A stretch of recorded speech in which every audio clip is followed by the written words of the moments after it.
ce comité marseillais de me permettre de raconter ma petite histoire, ma petite histoire dans la grande histoire, et qui est une histoire que beaucoup de gens ignorent. Donc je me suis dit que c'était peut-être l'occasion, cette célébration de la guerre de 14-18 était peut-être l'occasion de raconter cette histoire qui est pas très connue, qui est la manière dont les Juifs qui se trouvaient dans ce qu'on appelait à l'époque le Yishuv, c'est-à-dire la communauté juive de Palestine, se sont retrouvés pris dans cette grande guerre, et comment certains, comme mon père, ont pu se retrouver d'abord à combattre dans l'armée turque et ensuite dans l'armée anglaise, au cours de la même guerre.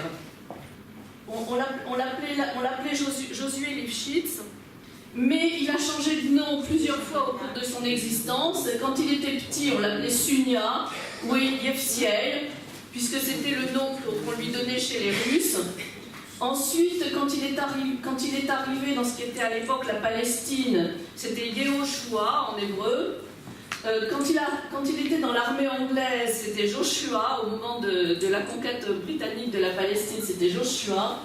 Et donc, arrivé en France, c'était Josué. Et j'ai mis cette photo-là supplémentaire qui est la période de la résistance, où il s'appelait Robert-Henri Champagnac, de son nom de résistant. Et pour préciser même encore plus, beaucoup de ses amis l'appelaient Chéri, parce que maman l'appelait Chéri, et les gens ignorant son prénom écrivaient à mes parents en les appelant à Chéri et Janine. Donc mon père est né en 1896 à Kherson, et à la troisième bougie de Hanouka, c'est-à-dire le 3 décembre de notre calendrier, ou le 20 novembre du calendrier russe, qui fait que sur certains papiers il est marqué comme né le 21 novembre, sur d'autres papiers il est marqué né le 3 décembre.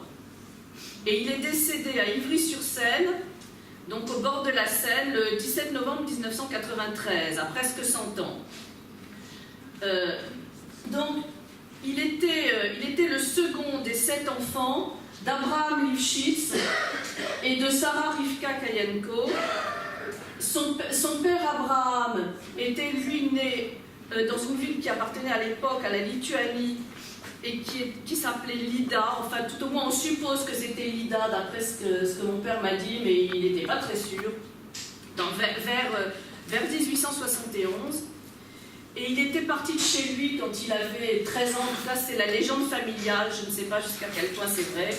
Il avait quitté sa famille quand il avait 13 ans, parce que sa famille n'était pas très riche, et il avait traversé toute la Russie en arrivant en Ukraine et en s'arrêtant petit à petit pour travailler, pour gagner un petit peu d'argent, pour continuer. Et il était fils de rabbin. Ma grand-mère, donc, que je n'ai pas plus connue que mon grand-père, qui s'appelait Sarah Rivka Kayenko, était née en Ukraine, à la Karovka, vers 1876, dans une famille d'intellectuels révolutionnaires. Et elle était, adepte de l'émancipation sur place, tandis que mon grand-père était sioniste depuis les débuts. Et il appartenait à un mouvement dont vous avez peut-être entendu parler, qui était les OVV Sion, les Amants de Sion, qui était le mouvement de Léon Pinsker, et qui était donc un des premiers mouvements sionistes